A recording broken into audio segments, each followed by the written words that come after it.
Boa noite, eu me chamo Regina e sou estudante do curso de licenciatura em História da Universidade Santa Cecília. Vim apresentar para vocês o meu trabalho de conclusão de curso, que trata do racismo estrutural inserido nas entranhas da sociedade brasileira. O racismo estrutural brasileiro é a base de construção da nossa sociedade. E o objetivo dessa apresentação é conceituar, classificar, analisar e questionar a problemática do racismo estrutural brasileiro. Demonstrar, após minuciosa pesquisa realizada, índices que comprovam que, por mais que nos apresentemos como sociedade democrática e equânime, que prevê em suas normas positivadas, na qual somos todos iguais perante a lei, na prática não funciona exatamente desta forma, nos distanciando cada vez mais da possibilidade de quitarmos nossa dívida com os negros. Contudo, é necessário agirmos a fim de combatermos este mal. O objetivo geral dessa apresentação é demonstrar a presença do racismo estrutural na qual a sociedade brasileira foi construída, apresentar a definição de raça do século XVI, o fim da escravidão e o marco legal na positivação de leis que tratavam de pessoas negras. Quando se trata de marco legal, é importante dizer que no Brasil, somente em 1951, foi criada a Lei Afonso Arinos, que tratava de criminalizar pessoas, criminalizar atos em função de discriminação de cor e raça.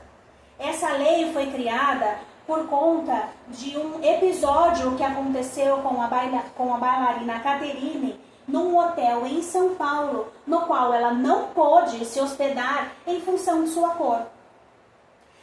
O objetivo desse trabalho é também apresentar teorias racistas, das quais reafirmavam o racismo e a discriminação. E aqui é importante nós citarmos Raimundo Nina Rodrigues, mineiro, brasileiro, médico. Ele dedicou a sua vida em estudar os mistérios da mente e o espírito de pessoas negras. As teorias racistas também, quando nós trazemos Silvio de Almeida, de Jamila Ribeiro. Silvio de Almeida, no livro Racismo Estrutural, que faz parte da coletânea de Jamila Ribeiro em Feminismos Plurais, ele trata o racismo estrutural desde a sua criação, desde o seu surgimento, e comprova que a nossa sociedade, que a sociedade brasileira, foi sim construída sob a base, sob a égide do racismo. Jamila Ribeiro, ela é uma ativista atuante no combate ao racismo e à luta por uma sociedade igualitária, uma sociedade equânime. A metodologia utilizada nesse trabalho foi revisão bibliográfica do tipo qualitativa, bem como do tipo quantitativa, com a apresentação de censo demográfico da população residente por cor e raça. Aqui é importante dizer que o último censo realizado, o censo do IBGE de 2022, ele dizia que havia cerca de um pouco mais de 203 milhões de pessoas residentes no país, no Brasil.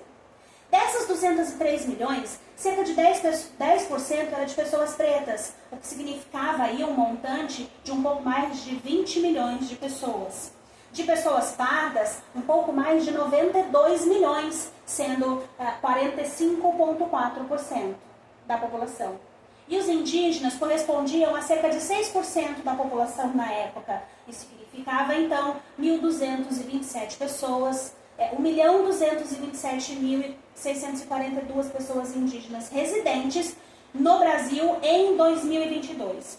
Ora, significa, então, que em 2022, a somatória entre pessoas pretas, pardas e indígenas não era a minoria, como são tratados, mas sim a maioria, né? Os 38% de pessoas da diferença aí desse cálculo são de pessoas brancas. Significa, então, que as pessoas pretas, pardas e indígenas, eles são a maioria, então precisam deixar de serem tratados como minoria. A criação do conceito de raça no século XVI foi a afirmação para que as lutas racistas e discriminatórias pudessem acontecer. As discussões que surgiram, das quais apoiavam a existência do racismo, foram rebatidas em teorias antirracistas somente a partir da elaboração da Declaração Universal dos Direitos Humanos em 1948 e que seguem amparando as lutas dos movimentos negros em busca de igualdade. O racismo é a base estrutural da construção da sociedade brasileira. Se faz necessário que essa temática seja reconhecida pelos órgãos públicos e que sejam criadas políticas públicas válidas e eficazes a fim de combatermos essa estrutura que tanto faz mal à nossa sociedade. O reconhecimento da existência do racismo estrutural é o primeiro passo para uma mudança de atitude, posterior à criação de normas jurídicas que hajam na defesa dos direitos e garantias fundamentais de fato para todas as pessoas. Muito obrigada, eu agradeço o tempo de vocês.